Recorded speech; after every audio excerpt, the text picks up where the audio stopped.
All right, let's get started on working through rentals and inventory. So to find your inventory, you just click up here and click inventory. If you're having trouble searching or finding what you're looking for, like I said, type it in. If I get my hands on the right keys here. As you type it in, you're going to find it here. So, okay, let's take a look here at some of the changes. And I'm going to try to go through primarily the changes for inventory and how it works a little different, and some of the new things that we've added to the inventory. We'll try to start there. This session usually goes a little short, so I may bring in a few other things just to kind of fill it out a little bit, or I might just take a break and kick back and wait till the session 4 starts. But in here in the inventory, so I've now clicked on an item, and let me go ahead and I'll just do it like this. When you're adding an item, when you come in here, this is going to be blank, and as you start typing it, one of the things that we're doing right now is we're searching a database that we have of a bunch of different manufacturers.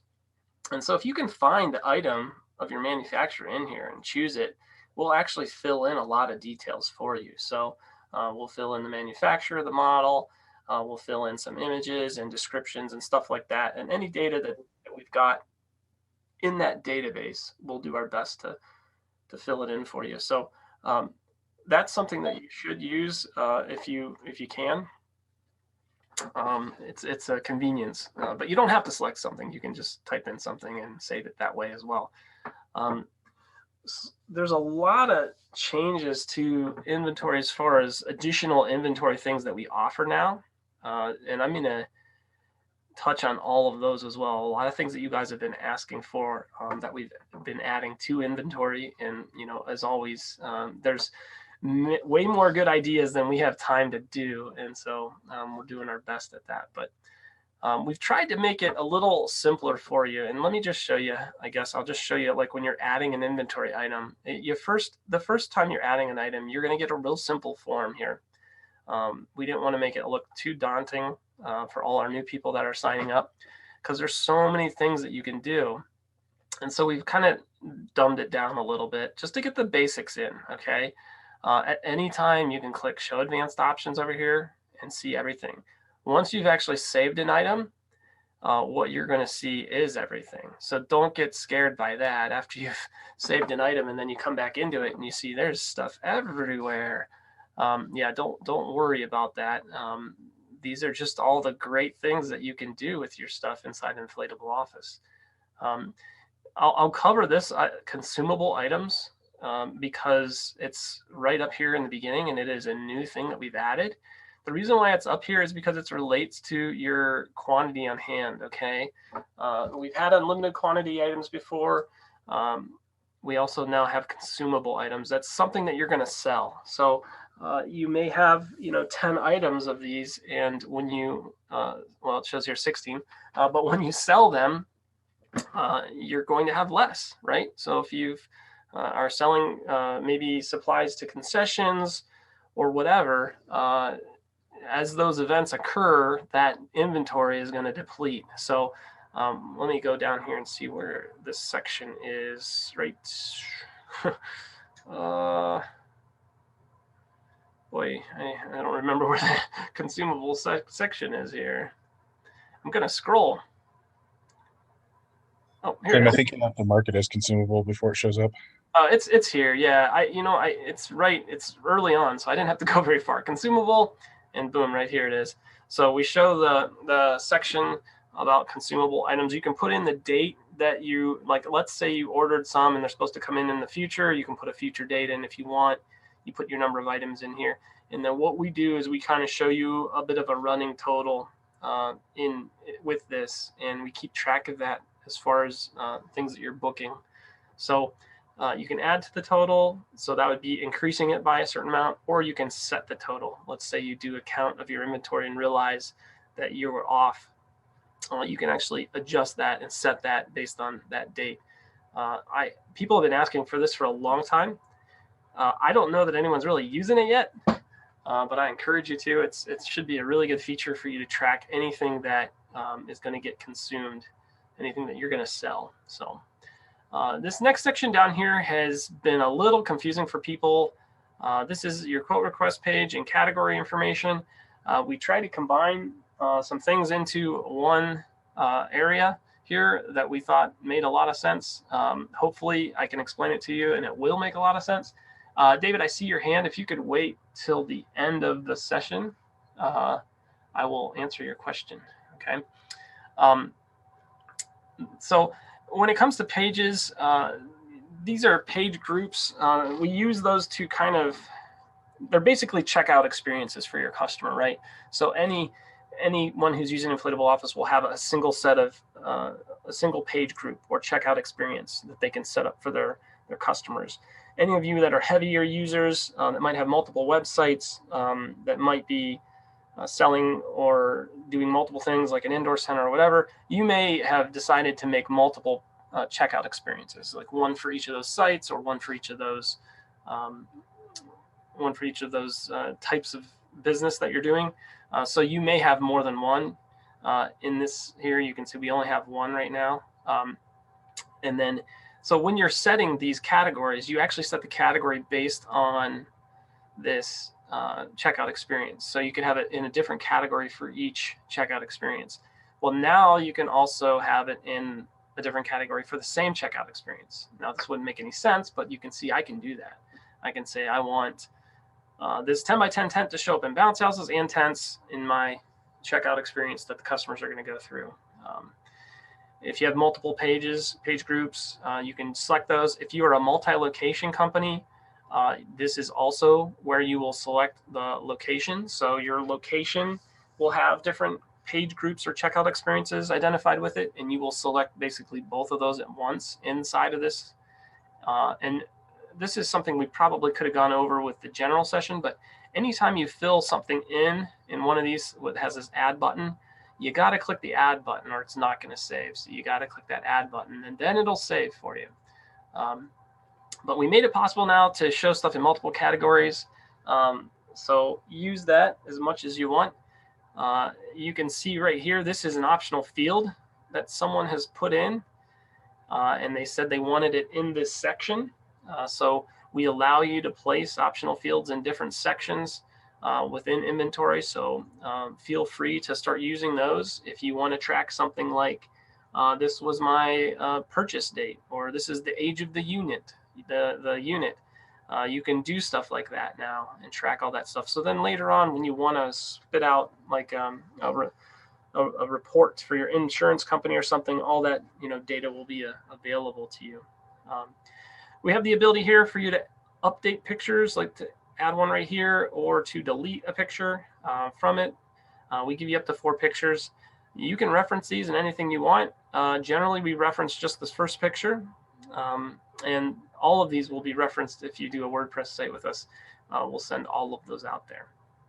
Again, don't forget, we have help stuff right here on these texts, so you can see exactly what it is this field is for. So don't forget about that. And again, when we're dealing with a description in here, it's real simple to make it big, fill the page up so we can do whatever we need to do, okay, inside of that text editor. So that's, I'm going to uncheck consumable because that's not a common thing that you're doing. So I'm going to uncheck that so we'll see that section disappear. If you're doing a parent-child sort of relationship with your item, we tried to make that look a little different and easier for you.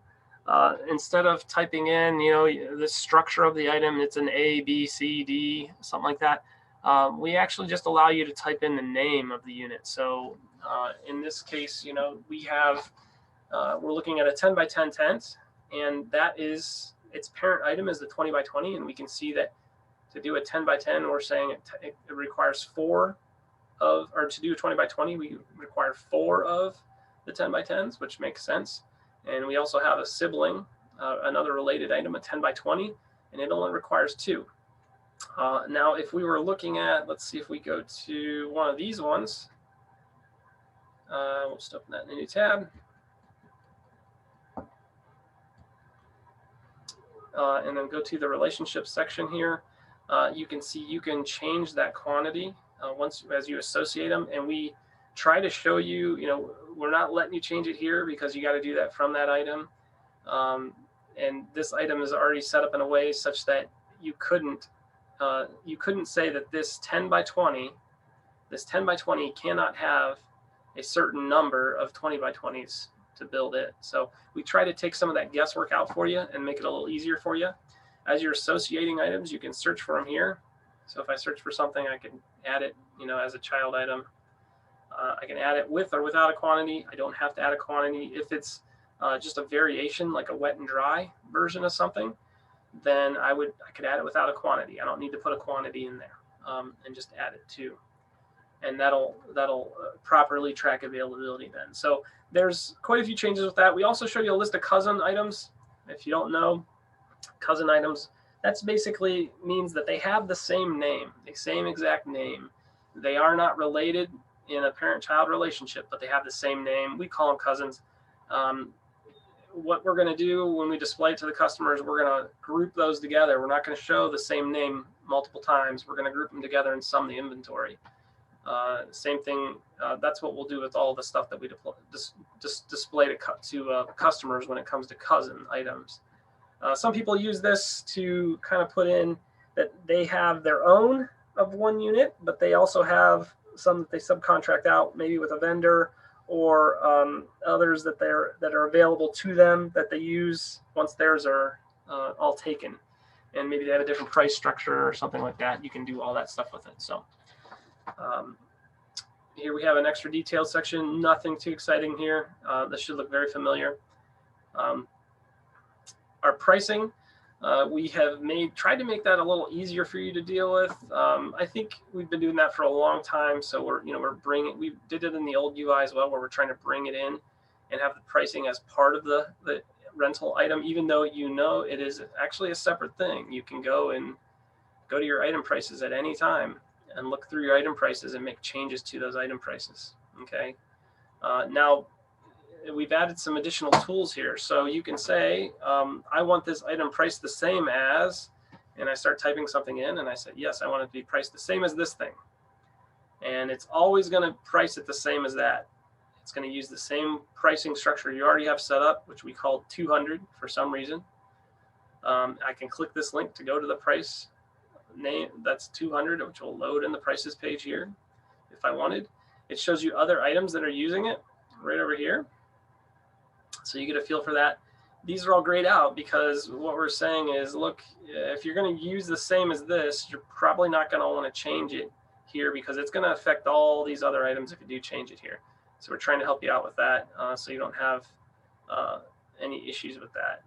If you wanted to put in your, a new price, you can easily do that and make the changes right here. We also have our conditional options, which I mentioned before. We still are lacking a little on this. You can do day of the week, or you can do customer type, delivery type, location. You cannot combine day of the week with these other three at this time, not yet at least, but you can easily add additional price conditions here. And I think it's important that you just understand that the reason why we associate an item with a price is because later on when you decide, I need to raise my prices, as opposed to going through all of your equipment, it would be nice if you could just say, well, my bounce houses are going up by $10. I just go to that specific bounce house price and I increase it by $10, and I don't have to click through all 25 of my bounce houses. So that's the reason we do that, and we try to make that as easy as possible to do through this interface. So there are a variety of new things in here that try to help you do that. And you can also just search for a price in here. I don't even know what to search for. I know there was one called 200. So there it is. And you can click it and load it in. So you're always able to do that as well. So packing lists. The packing list has changed quite a bit as well from the previous way it worked. We still allow you to copy a packing list over from something else. If you were to click here, and there's nothing on there evidently to copy, but it'll bring them in and add them into here.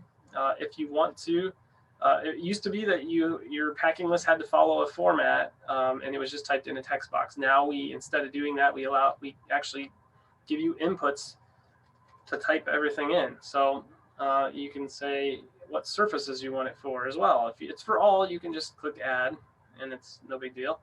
But if you have something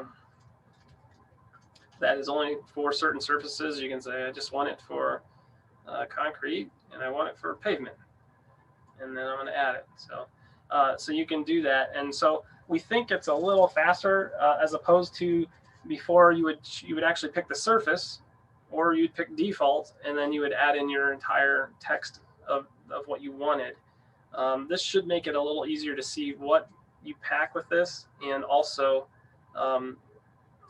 set it up. So it just should be a lot easier for you. So hopefully that doesn't confuse you, but that is a pretty big change to the way we handle that. Accessories. We've also changed this section quite a bit. A lot of these changes are an attempt to prevent mistakes and to make it easier for you guys to add these things. Now, boy, this looks like a really simple accessory section, doesn't it? Let's see if I can think of an accessory. Well, we can add anything. We can add a rental or an accessory. So, oh man, I'm trying to think of the popcorn machine accessories, and I can't think of them. Like servings. Oh, servings. Yeah, thanks, Cody. This is what happens after your brain's been cranking for hours. So here's an accessory. You can see we label what they are, if they're a rental or accessory, and you can add them.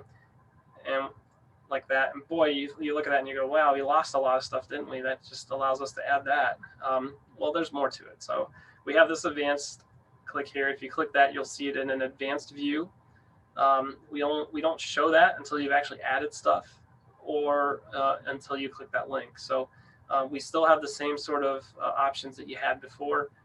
These are very well described so that you don't get confused by what you might be choosing. We've had someone the other day who chose this box, and then things weren't working the way they expected, and I don't blame them. It's not, but the answer was here. Like understanding that was the answer. So please, if you're not sure, just hover over that, read that, and if you still aren't sure, let us know, and we'll fix this and make it more clear. So when it comes to these items that are added on, then I want to show you that you do not have to add an image. Now, I happen to pick something that had no image on it. If I picked something with an image, it would have showed that image there. It would have still given me the option to upload a new image. There are cases where certain combinations have different images that you'd want to display. But in most cases, when you pick something like this, it's going to have the same image no matter what you've made an accessory of. And so you shouldn't have to upload an image. When you do upload an image is when you maybe have a banner that goes on a combo and a bounce and a water slide. At that point, you may want to upload a specific image that shows that item with the banner on it. So, but most of the time you won't have to. We have our description here. Again, the full screen button is not in the same order here, but you can full screen that so you can easily add a description. You do not have to add a description.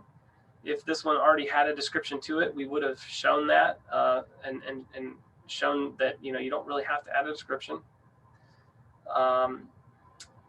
We also have the same sort of fields that you had in the past over here. So let's move on to upselling. Upselling is going to work very much the same way as it did before, where we will try to push the items that you're wanting us to push. If you choose to add and say, like, if this item's chosen, I want to also push these items. Now, if someone's chosen 10 items, we're only going to push 3. So we're going to have to try it. We do some calculations to figure out what we think we should be pushing. Okay, but you can influence that by adding those items here. So let's look at our advanced area here. Our advanced area ended up collecting a lot of different things that are advanced. And none of these, let's see, I'm just trying to look here to see if any of these are new. We do have a few new ones here. So it used to be that there's no way for you to forbid an item from being discounted. You can now do that. You can go in here and say, I want to allow admin discounts. like from the leads page when one of you guys are doing it or one of your workers, or I want to say I don't want to allow any discounts. And that will respect that. So if you set up one of these that have no discounts and then you type a 10% discount on a lead and you wonder why the calculation's wrong, well, the first thing we're going to look at is, do they have any of these items that aren't supposed to be discounted? Because that's most likely the case. Admin discounts mean that the customer, when they're applying a coupon or something else that you've given out, that will not apply to this item. Okay, so that's a new thing that we never were doing before.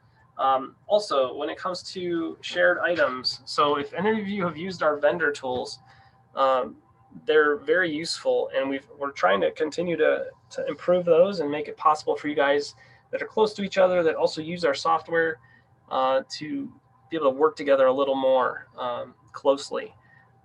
Of course, you can use our vendor tools for people who don't use our software as well, but if you want to create this and make this item a shared item, so you want to share this with other people, we now give you the option. It used to just be you shared it with everybody, but you can now also share it with specific companies. And as long as you know the company's name, when you type it in here, we'll find it and display it, and you can add them on. And that means that they'll be able to see what's shared with them and add that item to their inventory. And it's a copy of your item. It doesn't add your item into their inventory. It's a copy of it, and we don't add certain things that might be proprietary to you. So let's see here. Of course, our wind alert settings, if you want to put a threshold in for winds, if you're using the wind alerts, you can do that. If this is a vendor item, so when you're sharing an item, you become the vendor for someone else. When it's a vendor item, someone else is either sharing it with you, or someone else is sharing it with you, and you're just telling us who it is that's sharing it, and that ties back to the vendor information that we save in the vendors area. So we have some new fields here. I think replacement cost is a new field, and honestly, I don't even know what we are using that for. But we do have it as an available field for you. So if you want to put in a replacement cost, probably it's used if you want to tell the customer, if you damage this, the replacement cost is this, and you'll be liable for it. Now that we have optional fields, you can add those sort of things in whenever you want. This must have occurred right before optional fields. The other thing we have down here is operational cost. So if you want to try to help calculate a profit amount on each lead, so as your sales guys are going through there, they know how much they could really discount and how much they're going to make, or the company's going to make on this. It's a simple calculation, but it might help you.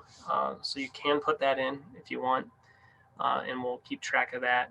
And once you put in a number here, we will start showing on any one of your items. We'll start showing that profit line on your leads. That's how that works. And this is nothing new here. What different pages you want it to display on. Same here with the cost history. Really nothing new with that. Safety topics, nothing new there. These fields down here, these are nothing new. We did collect them, so they're tabs here. So if I type in something here and switch to there, you can see it's actually switching that editor as I do that. And then down here we have the leads, which is, again, really nothing new. We do have a new section here called reviews, where if someone's filling out a survey, one of our surveys asks if they have any comments on and review of each item. Well, we'll show all those reviews right here. At some point, we'll allow you probably to edit and change those reviews. We're not doing that yet, but we at least are showing them to you. Where this becomes useful is I know that some of our WordPress stuff now starts to pull these for those items. And so that when we're building out those pages for your website, all those reviews that your customers are entering in that are good then get shown on the website. So hopefully it helps attract more customers. And then lastly, we have the log. I would say the only thing new here is that we do have some searching ability in the log. Also, we can set a date range and you can export the log similarly to the leads page. So that's all of looking at the sections of a rental. So I'm going to go through a few other little pieces and parts that are useful, I think, that you couldn't do before. we would often get a lot of requests from people and that would say, look, I'm trying to review my inventory. Can you send me a spreadsheet of it? And so we've tried to make it possible for you to do that yourself now. So if you click here and go to reports, we can add a report that is an inventory report or a rental report. And we can choose from those columns that are available to you for rental items. And you can save that. And then later, and let's just see, do I have a rental report or do I need to create one? It looks like I should just make one. So we'll make a quick one. And what I'll do is I'll show you how you can then export that to so that you have a spreadsheet of it and you can review that information.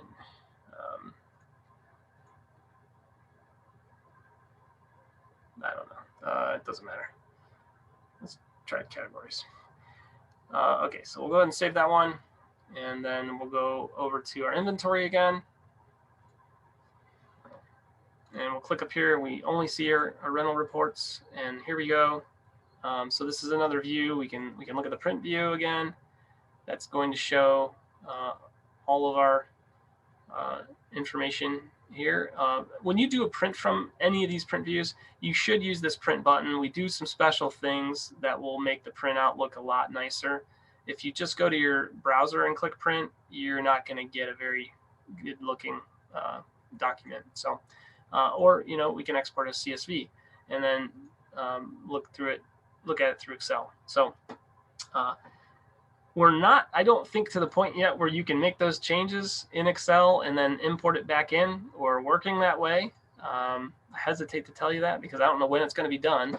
But we do have the ability to import new stuff. So if you get a bunch of new equipment and you want to put it all in an Excel file, and then I don't have an example here. I can't do that one because that's someone else's stuff. But you can click a file, and let me just export one real quick so that we can at least take a look. So let me go here to inventory. And I'll just export this whole thing.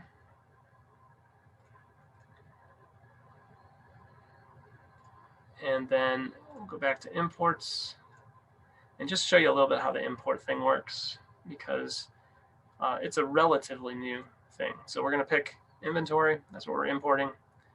You can name it. And then you select the file, which is this.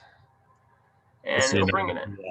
The file browser popped up there. We couldn't see it because you're only sharing your browser, but you would select a file from your computer. So he downloaded a file just now and then selected that file to be uploaded. Yes. So some of the stuff you didn't see because, I'm just sharing one window. So anyway, I've selected it. It's just as easy as selecting an attachment or something like that in your email program.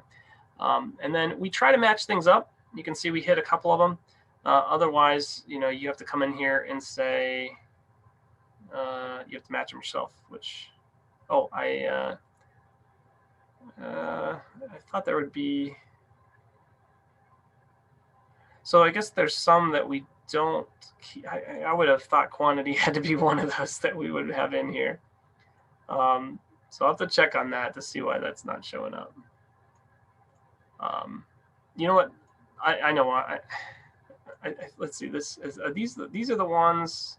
These are the items that I exported. Let me think about that. One of these are what I exported, and one of these are. Let me look at the file I exported. This is the problem with doing this on the fly. Is that okay? So the headings across here are the ones that I exported. This is the data I exported. These are the ones that we're matching to, and it looks like there's some things missing right now, so I'll have to fix that. But you should be able to then, go in here and find whatever it is you're trying to map it to in our system, pick that item, and then it'll map to it. And then we also have a tool down here which will allow you to do some edits to the table if you wanted. Not as common of a thing to do, but you can split columns. This would be more important when you had like a customer import where you might have like city, comma, state, and you might want to split it based on split a column based on a comma. And you can do that here, and then it'll actually do the work up here, and then you can properly assign things. You can merge columns, you can duplicate columns, or you can delete columns if you want. So and that it doesn't actually do anything to the file. It just does it all up here. And then when you're done, you click save and close. And I'm not going to do that, but we have a job that will then run and perform that import. So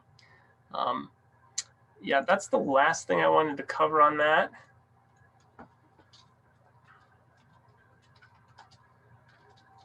And I'm going to open it up for any questions that you guys might have.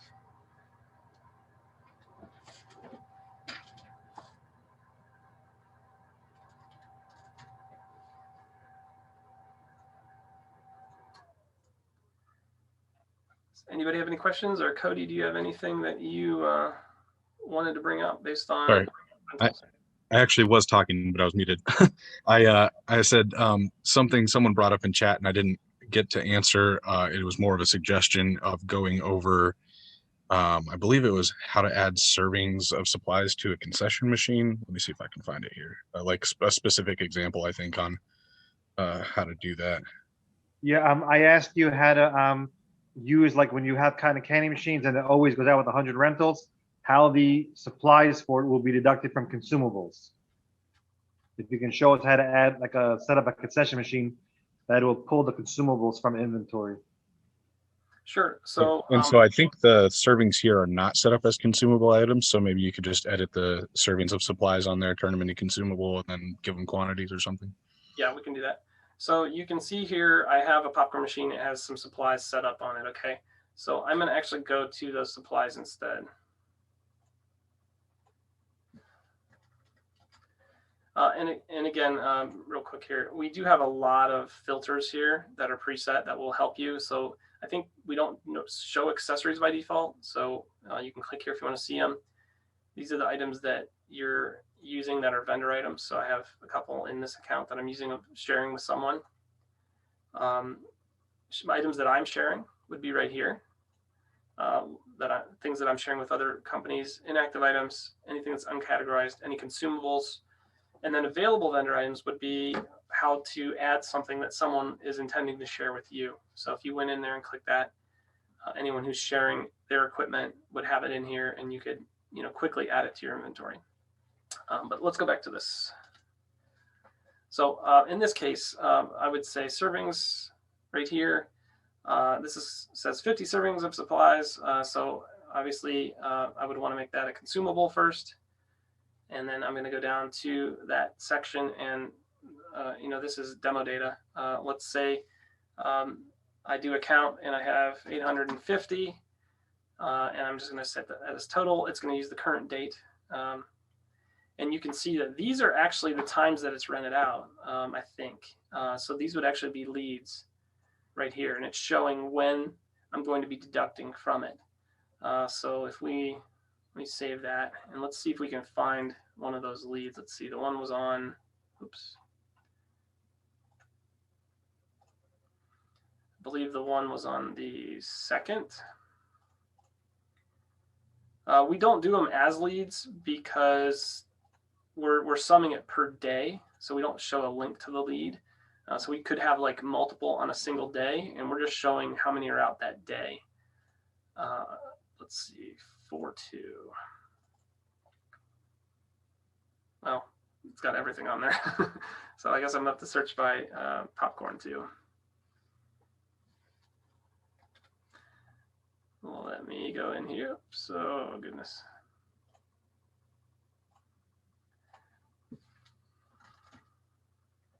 So I want to search just by rental name. Okay, so I can pick that or pick the keyword either way. And it did find it. So this is the one that's got the popcorn on it. So here we see the 50 servings of supplies. I'm using one of those packs. If I made it 10 and save it and come back here and refresh this, we're going to see that update to showing 10.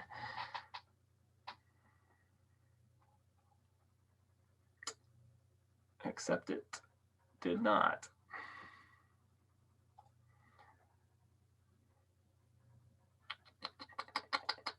Well, I'll have to look into seeing what I did there, if I made a mistake or if this is demo count data or what, but that should then show a -10 that's going out on that date. And it does keep track of those things. And so when you're going to add more, if for some reason you are going to be negative, you can see it in the future, right? You'll be able to see a future date when you're going to actually hit a negative amount of servings, and you know that I need to add more servings by that time. Now, I don't know if we have any alerts for that yet. We talked about doing that. So let me take a quick look and see if we have any alerts for that. It doesn't look like it at this time. So that might be something you would want to try to set up a report for. And when you go to your rental inventory list, you could pull that report every once in a while and see when you're going to hit a negative quantity, if that's possible as well. But like I said, this is pretty new, so I'm sure you guys are going to find things, and we'll adjust those as needed. Does that answer your question?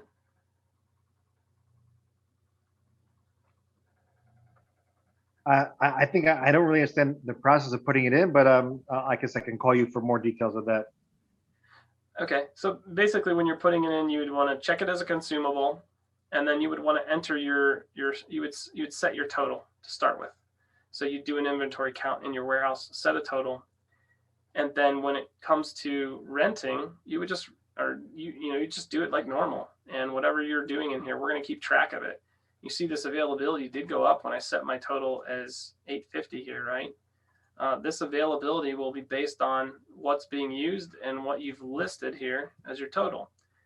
And then every time you order more stuff, you would set your date that you expect your order to come in, and you would put in how much you ordered, which I probably should set this more in the future, and say, I want to add that to the total. And so you would just kind of see, and we keep it like a running total for you here. But when you're looking at a lead, it's using the total based on the event time and date. So whatever's available at that time and date. I just added to chat a link to a YouTube video on how to add a popcorn machine with servings of supplies. And that the only difference in this video is the servings of supplies. You'll check the consumable box. The video predates the consumable feature here. Yeah, I don't know, Cody, if we ever did a video for consumables or not, but I think we did. So there's probably one existing up on our YouTube channel, but we'd have to take a look at that. So if any of you have any more questions on this, we can cover it, or if we're not getting what you need, if we're not scratching that itch, just contact us and we'll get with you privately.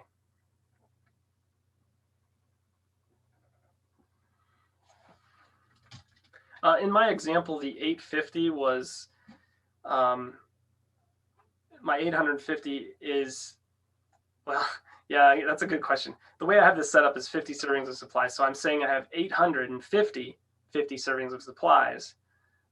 So yeah, that's how I have it set up. Probably a better way to handle this would then be to set this to 50 as opposed to a 1. And that way I'm properly tracking it. And so this is a required thing that just gets added on. So in that case, I would want to go to the item and set that required number instead of being 1 to be 50. I do want to show you something now. I'm in an accessory. Some of these sections are different when you're in an accessory. And so I'm in an accessory, and then we can see the linked items. So I can actually go the opposite way. So I can add, if I'm looking at my 50 servings of supplies, I might have multiple popcorn machines. So I could come in here to that, and I could add it the opposite way to that popcorn machine. So we never were able to do that before, but you can do that now. So the advanced options are not as great when we're going the other way. So